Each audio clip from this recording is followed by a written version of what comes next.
make sure your hair's not cut off. I get Hi, paranoid. everybody out there in TV land. TV land. So welcome to the world of YouTube. Yes, YouTube land. YouTube land, everybody. Welcome to Rana's Radar. Of course, I'm sitting here with Chip. How's it going? Fantastic. You should be No fantastic. I mean, look at all where these we cars. are.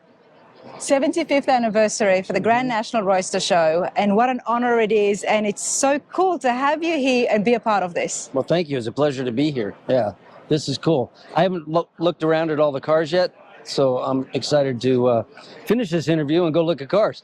Well, not so fast, sir, because there is beautiful cars here, and you might want to have a look, but there is so many here that you've been personally involved in. Well, I've been personally involved with 10 cars that have won America's Most Beautiful Roadster, and I don't know how many are here, but I know not all of them are here. Okay, so you haven't had a good look around. No, I haven't. So I know that Shockwave's not here, Boydster 1 is not here, and Smoothster isn't here. Are they still at the museums or owners? No, Boydster is privately owned, and Shockwave and Smoothster is also privately owned by one guy, and he told John that he could come and get them and bring them back and use them here, but they didn't want to send the truck, I guess. I don't know. They want the owners to take care of them and not be responsible for them. Okay, which makes sense because there is some beautiful cars here. Some a lot expensive of money cars, inside yes. this building. Can we just put it out there? There you go. The Impression is here as well. Yes, it is. That's That's my personal favorite. Well, it should be. Now, I haven't seen it up close. Oh, you haven't? I've glazed it, but I didn't want to get too close without you. Oh, okay. That won so many awards. That's how I knew about it. But the cars are beautiful. There is going to be coverage from the Grand National Roadster Show. But I wanted to take this opportunity to have a sit down with yourself. I just did a great shop tour. Yes, sorry I wasn't there. That's okay. We had fun. Enjoy the video without me. You have to check out the shop tour, everybody, of Foose Design. And it was such an honor to go there. I had a great time with Brock. He showed everything around. We met Matt as well and Cody and saw some of the projects that you were working on. You told me a while ago when I said I want to come to the shop, you said, why? There's nothing there. You said, what are you expecting to see? You know, it's all my junk. It's brilliant because if it just shows your craftsmanship, the handwork, everything. It's not technology. You don't see CNC machines. It's all YouTube. No, I don't have any CNC other than Brock with his plotter, so we can cut some vinyl and you know, spray masks. And, but when it comes to the metal work, that's it. But everything else is old world craftsmanship. And the design, everything is just done by hand. Yes, thank you. You have to check it out. I had a great time. But Chip, I've been wanting to sit down with you because I know so much about yourself now, but the Foose name goes way before yourself. Yeah, my father, Sam Foose. He went on his own. When he was 14 years old, his dad came home from work and said, you know, they lived in Santa Barbara. He was born in Long Beach, and his dad came home and said, we're going to move back to Long Beach. And my dad said, I don't want to go back to Long Beach. All my friends are here. And they said, well, you're welcome to stay. You just got to find a place to live. How old was he at this time? 14. He was 14. And they moved, and my father had a girlfriend, and her mom said, you can live in the garage. So he moved into the garage, and he actually started doing custom work on cars in the garage. Wow. And there was a gentleman that owned a body shop in town, and my dad couldn't paint, but he could primer. He had a vacuum that he ran backwards, and he could run a primer gun and just primer the work that he was doing. That's something that he made himself? That was, you could actually buy that system back then. Okay. So he was telling everybody, go down to Tony's shop and he can paint your car. So he was sending people to Tony's shop. And when Tony was getting these cars in, he's, well, who is this guy? Where's he at? Yeah. And they said, oh, it's this kid over here. He's working out of a garage. So Tony showed up at the garage and said, why don't you come to work for me? So my dad started working there. Then he went into the Army. He went to Korea, and he actually fixed military vehicles in the Army. Wow. And then when he, you know, came back, of course, he lived in Santa Barbara. He went back in 1957, back to Santa Barbara, and he went back to work with Tony. And then eventually he ended up going to work for Gene Winfield. That I did know, that you had mentioned briefly before, but I do appreciate you sharing that, and I hope you guys do as well at home. For me, the history is so important and where it all stems from. That's my earliest memories, is the time that he was with Gene. I would go to the shop on the weekends. And watch him and do, he did all of the paint work. What was so cool was I would watch them build these cars that would then become AMT plastic model kits. So I got to build the same cars they were building. But also Hot Wheels was building Hot Wheels of the same cars. Wow. So I always had the cars that I watched my dad and Gene and the guys build, had those in my pocket, and I was building the plastic model kits. So to this day, I'm still living my childhood. You really are. Yeah. And you're having a fabulous time with it. I am. I do enjoy it. You enjoy it? I feel lucky and blessed that I get to do this. Every year you were coming out with more spectacular builds, and seeing the shop today and seeing that it's just all pen on paper, sketching, it's mind-blowing, everybody. And this is why, Chip, you are who you are, and the work here and the people love it as well. But when you see such builds like this and the handwork that goes behind it, you would never think that there is no high-end technology or modern-day technology involved. But it is not. There is on occasion, but if I need that, I go to somebody that does that work. I don't work on the computer myself. I'll do actual dimensional drawings and then let somebody get that into the computer, and then I'll sit down and I'll tell them, okay, let's tighten up that radius, let's move this, manipulate it, and then say, okay, cut it. You're very involved. No matter where it goes, wherever the car or the project goes, you travel along with it, because recently I was with Luke. Okay. And he would tell me that you would still come in and oversee the projects and make sure you've got your eyes on it so it's going the way you envisioned it, the way you sketch it. Yep. And Luke is so talented and a pleasure to work with. Chip Foose, everybody. Now, 75th anniversary, we do have to talk about the poster for a moment. With so many beautiful cars here, if you missed out on the show, there is footage on it on the channel, everyone, but the poster is something, it's just spectacular. Well, thank you. How many cars are on the poster? I believe there's 73. I think it's 73 cars on the poster, because there was a few years that there were a couple of winners. They were ties. Oh, the ties. And then there was 3 cars that won 2 or 3 times. Okay. So there's not an exact 74. You know, this is the 75th, so the 75th car will be picked. But I drew the very first car in the center. On the left is Jim Vassar's T. The first one was Bill Niekamp's Roadster. Then Jim Vassar's T is on the left side. And then on the right side is Fred Warren's Shockwave that I actually designed and built when I was with Boyd. Wow. And that won the 1999 show, which was the 50th anniversary. So 1, 25, and 50. And then from the very top, all of those are in order. It's every car that won the Amber Award. Okay. So it starts from the beginning. Yeah, so number 1, then number 2, 3, 4 goes across. Right. And then goes across all the way for all of them.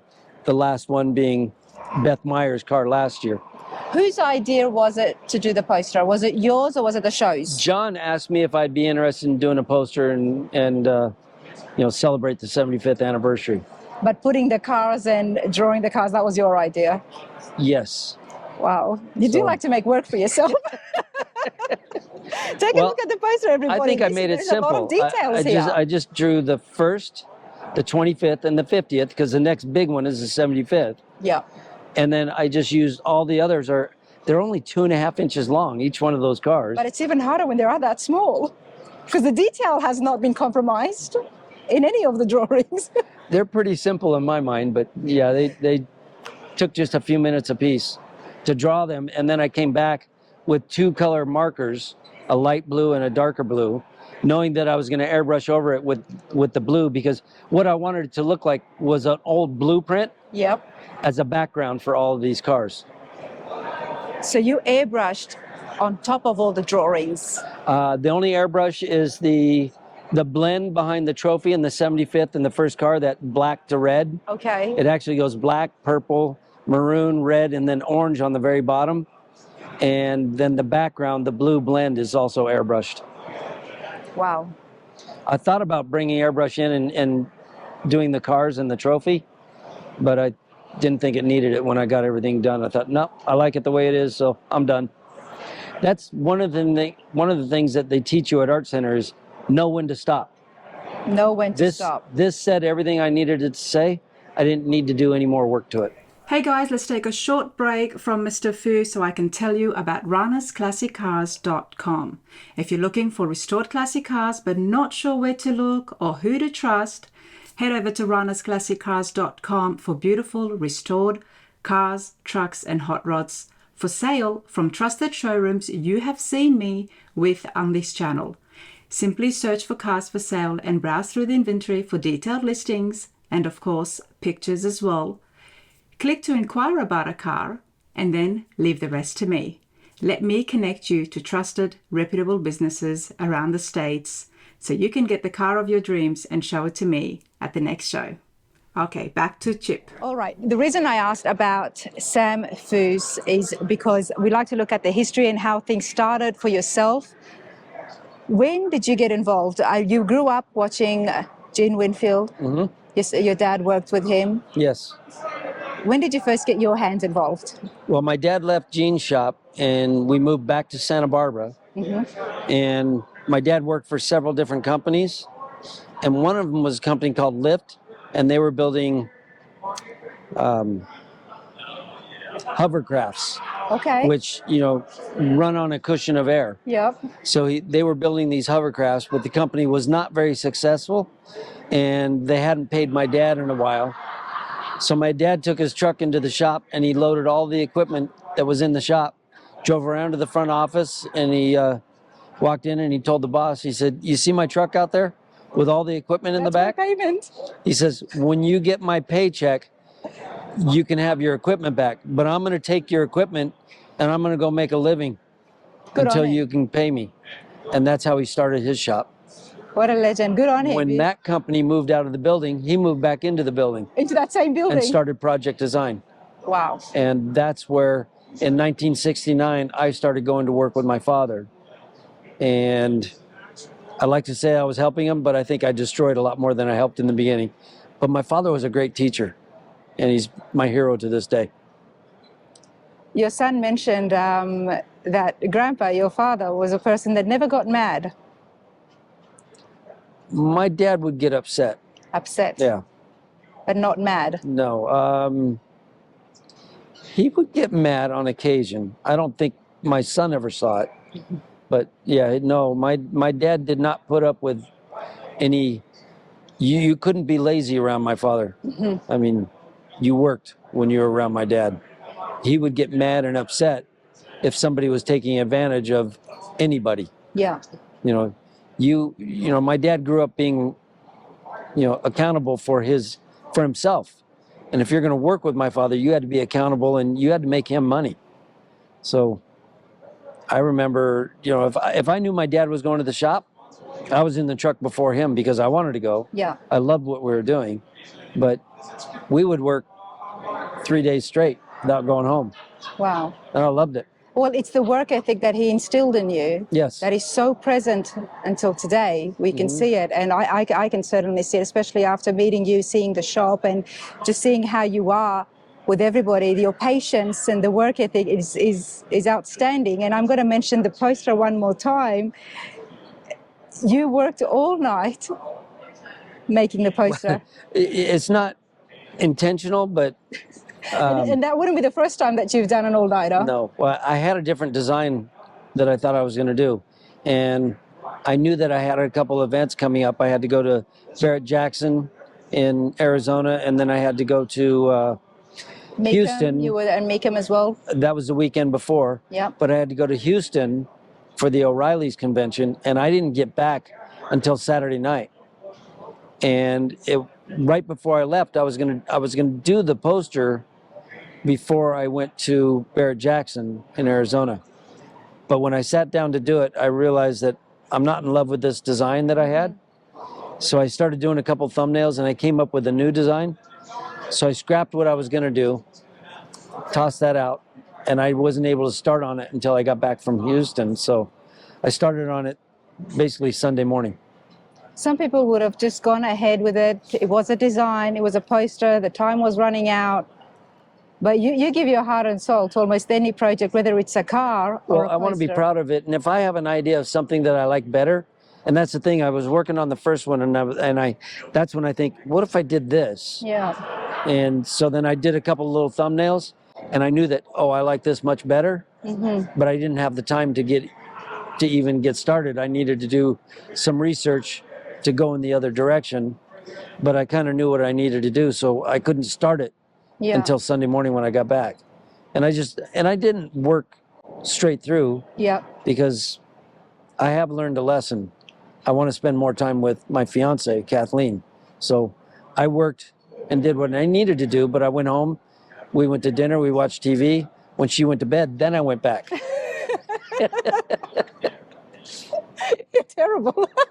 Well, poor lady, she thinks, okay, he's at home as well, he's resting, I can go to sleep. No, she the knew, second she she shuts knew I her was leaving. eyes, you're back up. She knew I was going back to the shop, but yeah. But I want to take advantage of all the time that I can to spend with her. It's absolutely lovely. You know, Chip, I do want to go back to the shop for a moment. You're an absolute artist, and everything you do is just a work of art, whether it's signing or drawing. Were you always a good drawer growing up? My father was a talented artist. Okay. So at the age of 3, I started sitting next to him. He would draw something, and I would sit next to him and draw it over and over and over again, because I wanted to be as good as him. And when he finished, he would just leave it on the table, and I would draw it, as I say, over and over and over again. And it was about at the age of 14 that I was, I would say, as good as him. And then he kind of stopped drawing, and he would just tell me what he wanted to do, and I became his From the age artist. of 14, wow. Yeah. At the age of 14, I started doing the drawings that he'd want to do. Or he would rough something out and say, draw this. Yeah. And I would draw it. And then I went to Art Center, but before I went to Art Center, working with my father, at the age of 7 is when I met one of my father's friends, Alex Tremulous, who was a designer. He worked for Auburn Cord Duesenberg. He designed the Tucker. He was the head of the Thunderbird studio for Ford through the 60s. Wow, okay. And when I saw his artwork, that's when I knew that's what I want to do. He wrote my letter of recommendation to go to Art Center. And, you know, I never looked back. I knew that that's what I wanted to do, but not only design, because growing up with my father being a fabricator, that's what I really loved doing. I would go crazy if all I did was draw, and I would go crazy if all I was doing was designing or building. So I love the fact that I get to do both. The influence of your dad, especially growing up with him, taught you the old school ways, I'm going to call, of fabricating and designing and building a car, which was why when I was at the shop, we saw the sketches. There is not many machines and CNC or modern day technology, but there is a lot of it is all just by hand. It's all old world craftsmanship. It's brilliant stuff. Well, thank you. It absolutely is. Now, moving on to a few of your current projects. Tell me about let me try to remember which year it was. It's over at Marcel's Metal Works. Yes, the Duesenberg. Very big car. A very, Huge. very big car. It's like driving a truck. That's why I loved it. I mean, it took my attention right away to seeing the frame, but not only just a big car, but it's a beautifully big restored car. It was all finished. Yes. The body is in perfect condition. Yes. The interior is fabulous. We don't need any of that. But you don't need any of that. It's all lifted off. You'll have to See- check out my interview with Luke to see it in person, or see it on film. What is the direction? What is going on there? The J model Duesenbergs were designed in 1928, and then they started building those chassis. And when you bought a Duesenberg J model, you only bought the chassis. It may have had fenders and a hood and a floating firewall with a seat bolted to the chassis and the steering wheel and all the lights. But you basically got just the chassis. Then you took that to a coach builder, and you would work with a designer to design your body, and they would build it. So that's what was happening. It was almost like a kit car. Right. So even the car that you looked at, that was a hand-built body. It wasn't a production car body. The only part that was production was the chassis and the fenders. engine. Yes. All of that is the way that it came. Everybody bought that starting kit, basically, Wow, and this was happening even back then. in the 20s and early 30s. So whenever the car was finished, that's when it was registered. So they're registered usually from about 1930 through about 36 is when they were all finished and became, you know, a registered vehicle. Now, this was not made for the average Joe No, these were very expensive cars. at the time. But and even I now. always thought that was so cool that, you know, that was high-end luxury, having your car designed by a designer and built by a coach builder. It's been 30 years that I've wanted to do a project like this. And finally, Rob and Jeannie, they bought their Duesenberg. And the beauty of the car that we're using is the fact that that car was being restored in the 70s. The chassis had been finished. It was in the shop waiting for the body to come from the paint shop. Okay. Well, the paint shop burned down. So the original body that was built by the original coach builders and for the original owner, that body was destroyed. Wow. So the body that you saw is a copy of another Duesenberg that was done because the chassis was waiting for something. So it's not of great value. That Okay. you know, I hate to destroy anything of great value. So we're pulling that, you know, reproduction body off of that car, and we're going to build something new and something fun, something that I still want it to look like it could have come out of the 30s, Okay. but I don't want such a boxy, traditional, most Duesenbergs look like that 1928 to 32 styling. Yep. And it was The limousine style. 34 through 36, things started to get a little more voluptuous Yep. and beautiful S-curves. And I want to bring that styling into it. So it still looks like it could have been done in that era, Yep. but maybe a little influence from European cars and somebody that isn't in love with straight lines. That sounds exciting. I'm excited. When do you think it'll be finished? I would say this is probably a 3-year project. 3-year project. Okay. And Okay. we are just starting it now. So And you're just starting it now. Now, you've also got the Lincoln Continental yes. inside the shop. Yep. I saw the rendering for that, and that is a brilliant Oh, car. thank you. That That'll be a is fun car also. blue, and just there's so much fine, small details and fabrication that has happened. And when you get close, you can see it. As Matt was telling me, I was like, okay, this is such a small touch, but it makes such a big difference, especially because it's There's lots a of long car. really subtle things done to it. You know, just the spare tire cover. Mm-hmm. It looks like a spare tire cover, but it's just the deck lid, and it's got that big circle to look like there would be a spare tire under there. There isn't, but it was part of the styling. Yeah. Well, that car is a big car, and that element of design was really large on the trunk, but it had this giant top in front of it that downplayed it. We got rid of the top, and that bump on the deck lid ends up looking gigantic Yeah. when you don't have the top Because it's in going to front be of it. a true roadster. It's going to have no Right. top. So I lowered that 3 inches to But make you it. still kept it? I still kept it, Yeah. but I brought it down 3 inches so it would, you know, go with the design of the car. You know, it's funny how something that works with a car, but when you get rid of something else, when you start changing it, everything needs to be adjusted. That's a great point right there, and I love hearing things like that. For people at home, even when you're working on a car, if you make a slight change anywhere on a car or a truck, you then have to assess it again. It's like take a 50 Merc or a 49 to 51 Merc. You know, they're a beautiful car, Yep. and a lot of people chop them. When you chop them just right, the proportions are gorgeous on that car. Yes. But when you really chop it and get these, you know, little Tiny male mirrors. slots, Yes.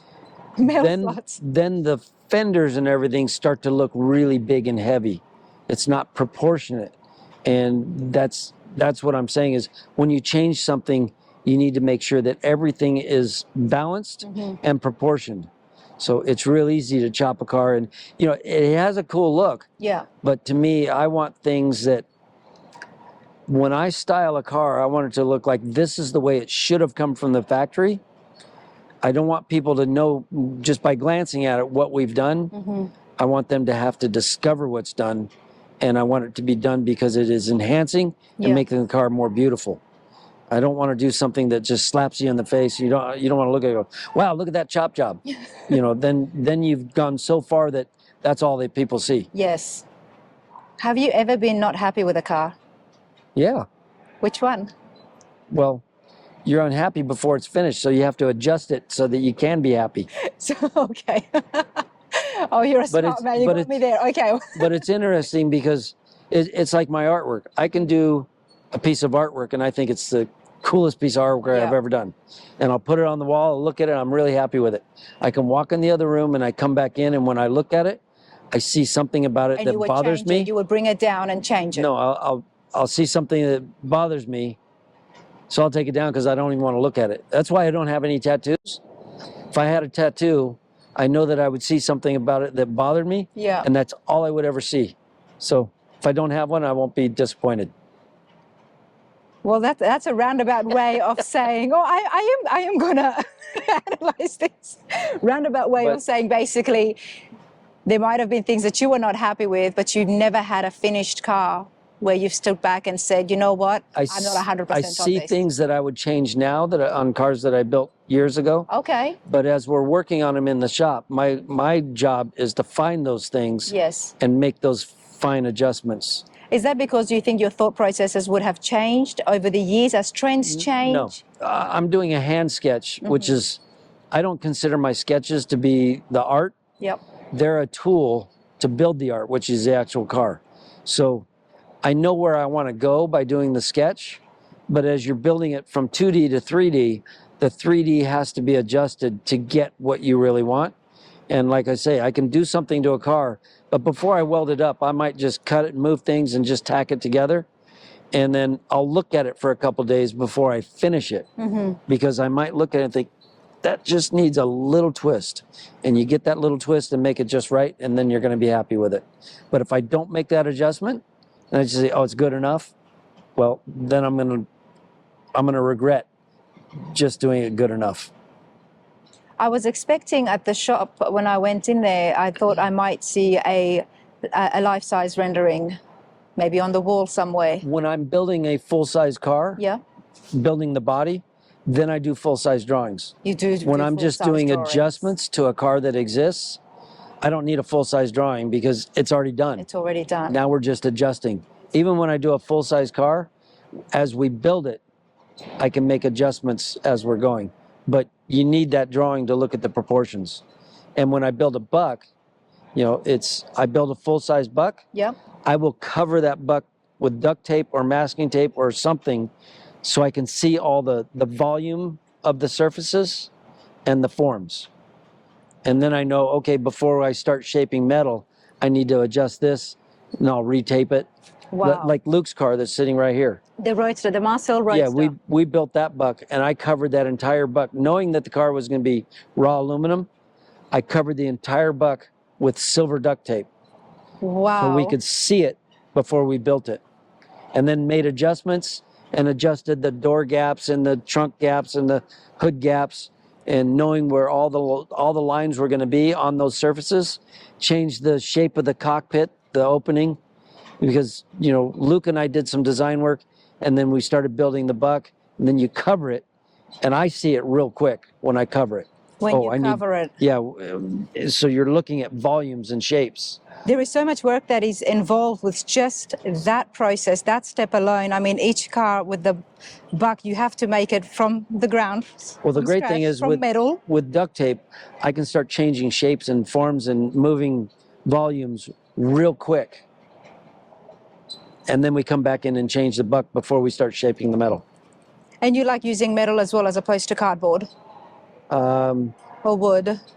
Well, we'll build a wire frame buck and then cover that with duct tape. And then, like I say, the duct tape is a silver finish, almost like that raw aluminum. Yeah.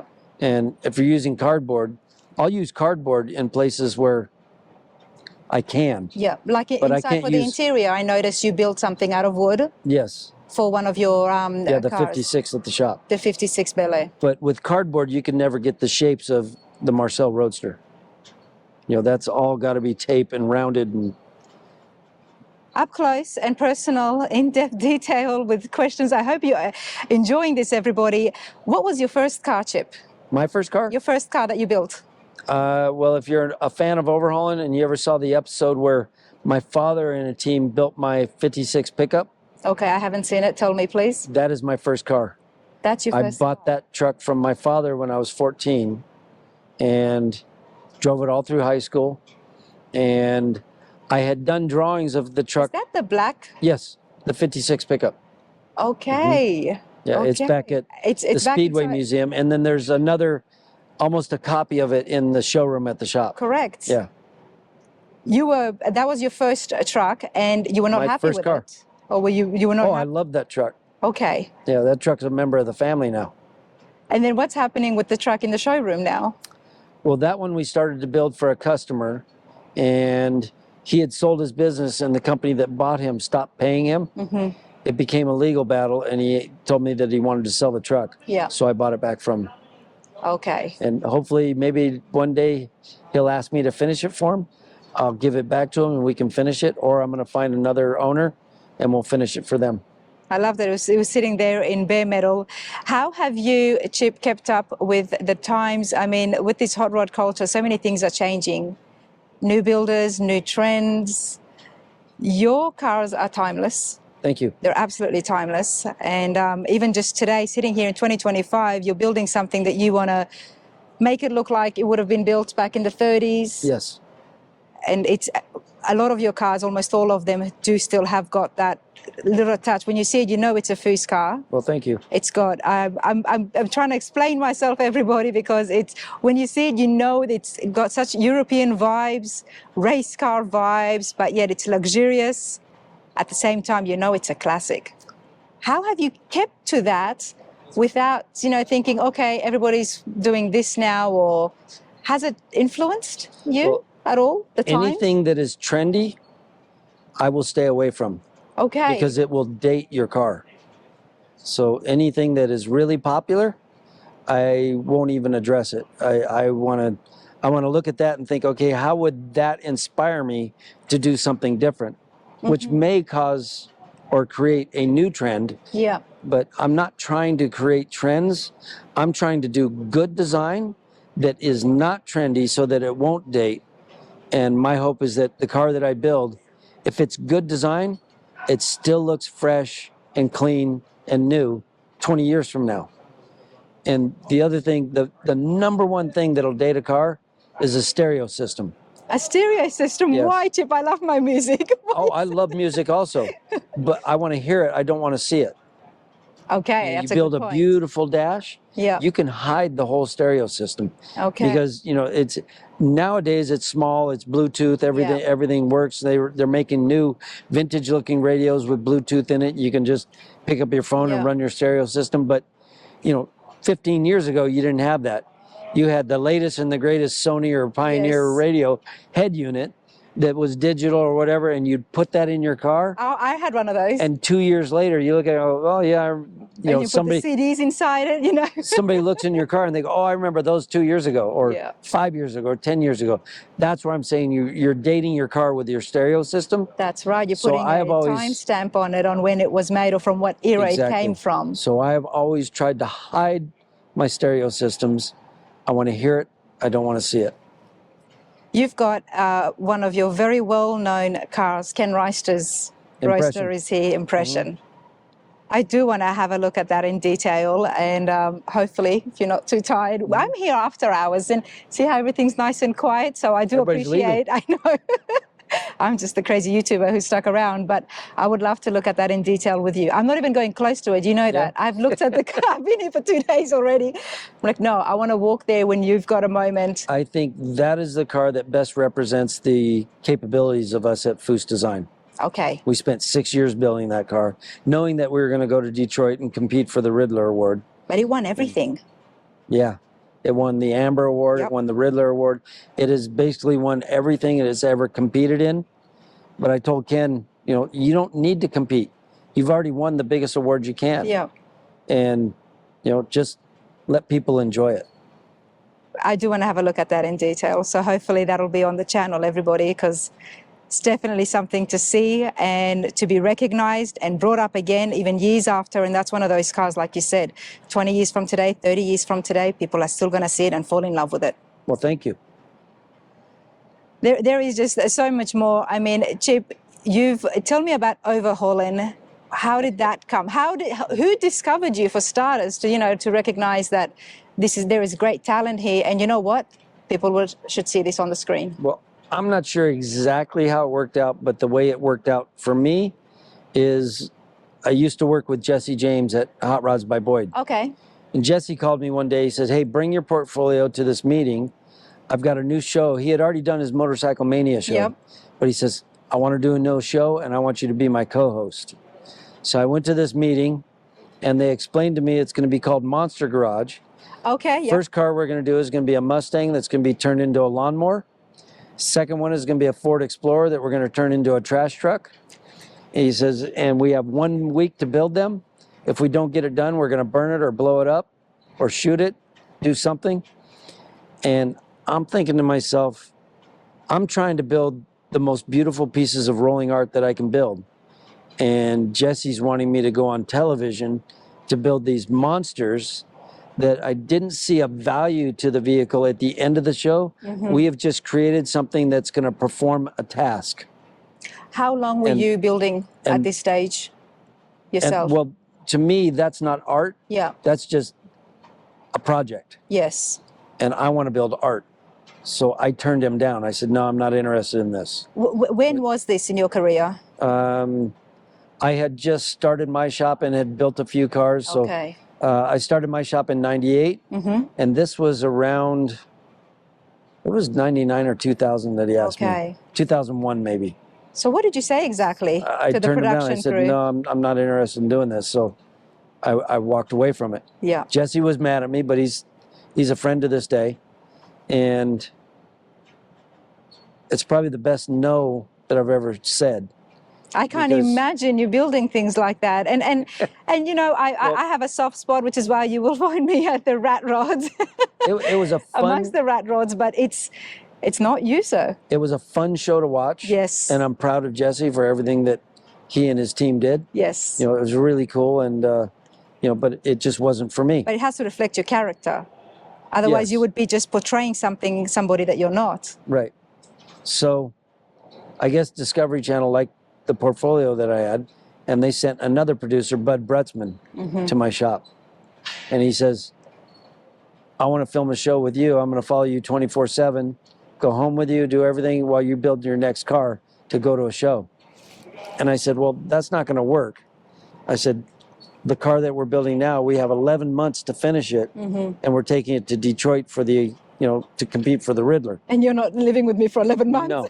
I said, you don't want to film for 11 months for one show. Yeah. So I said, let me call Jay Mays at Ford and see if he wants to donate a car that we can build for the SEMA show. Mm-hmm. He says, what's the SEMA show? I said, trust me, that's the show you want to go to. Right. To put on television, because everything automotive is there. So I called Jay Mays. He said, yeah, I'll send you a Thunderbird. Okay. The new Thunderbird 2002 was just coming out. Yep. So he sent me a Thunderbird, and I didn't get it until less than 7 weeks before SEMA. Oh, wow. And I went ahead and I started working 40 hours straight, and then I'd sleep for 8, and I'd work for 40, and I'd sleep for 8. And I had the crew coming in their regular hours. But we spent under 7 weeks, got that car done, took it to the SEMA show. It won Best of Show from Ford Motor Company. It was called the Speedbird. The Speedbird, okay. Yep. And when Bud finished his presentation after SEMA, we walked around SEMA and invited all these cool cars to come to Las Vegas Motor Speedway, yep. the NASCAR track, and we ran them around the track as the end of the show. And it was so cool.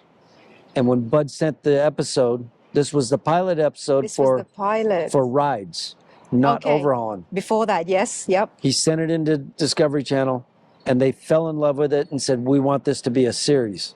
So Bud comes back to me, he says, what are we doing next? I said, I lost 8 weeks. I lost 27 pounds building that car to get it done. Wow. And I said, that's going to kill me. I said, but I gave Bud a list of 25 different shop owners, their names and their phone numbers. And I said, call all these guys, find out when they're starting their next project. You can send a film crew once a month to all their shops. Yeah. and you'll have 25 episodes in 10 months, which That was rides, before okay. Overhaulin. But I told him, I said, that's rides. In that series, we filmed 59 episodes. I was a part of 15 of them. Okay. But I had told Bud, I'm still interested in doing another series similar to Monster Garage, but rather than building something that just performs a task, I wanted to build a piece of art. And I said, let's go find cars that are in people's garages and side yards that these people don't have the money or the means to build their dream, but we take their car and we build their dream and give it back to them. Bud had the idea of pranking them and stealing the car. He wrote up a treatment, gave it to the network. Discovery ordered 7 episodes right off the bat, and we have done over 170 cars since we started that. Such a successful show. And It was a lot of fun, and what it felt like to me when we were doing this show is, in high school, all your buddies get together, you're in one of your friends' garages, and you're trying to get their car done so that they can make it to school tomorrow.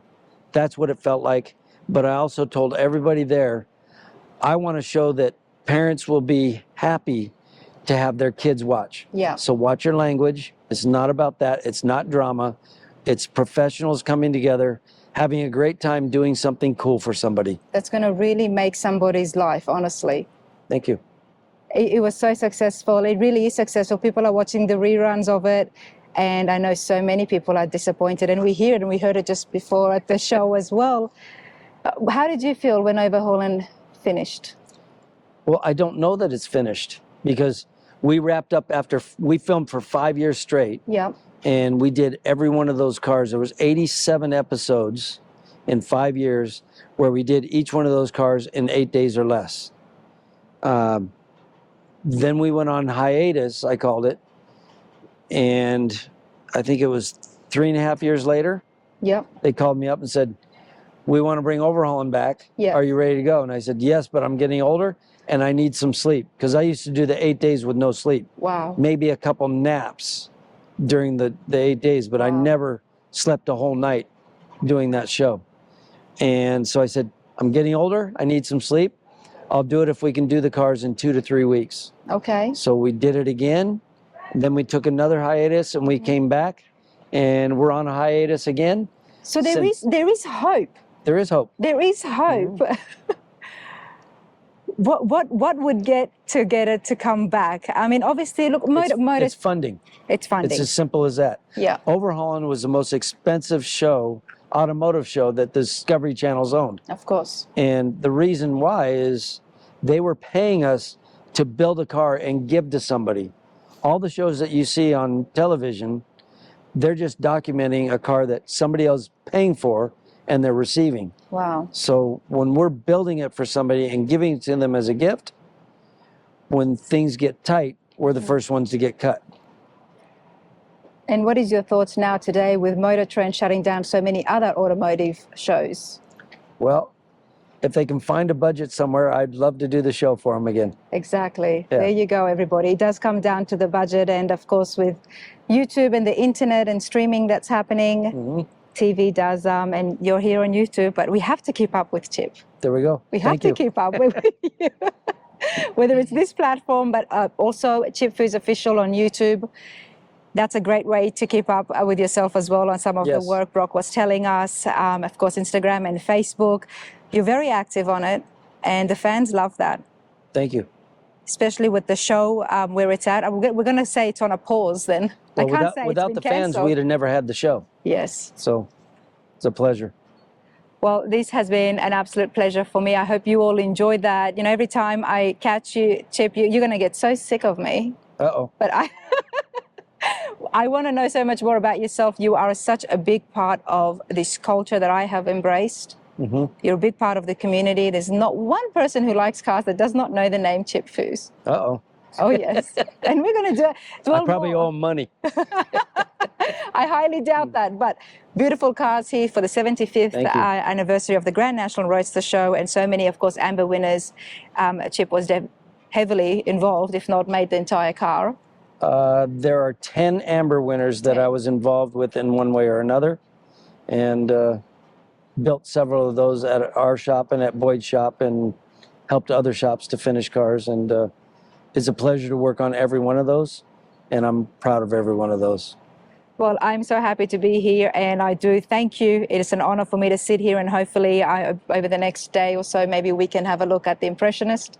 Go look at it right now. Can we? Hey, Chip, thank you so much. My pleasure. Thank you. Loved it. Thank you. Hope See you all y'all enjoyed later. that.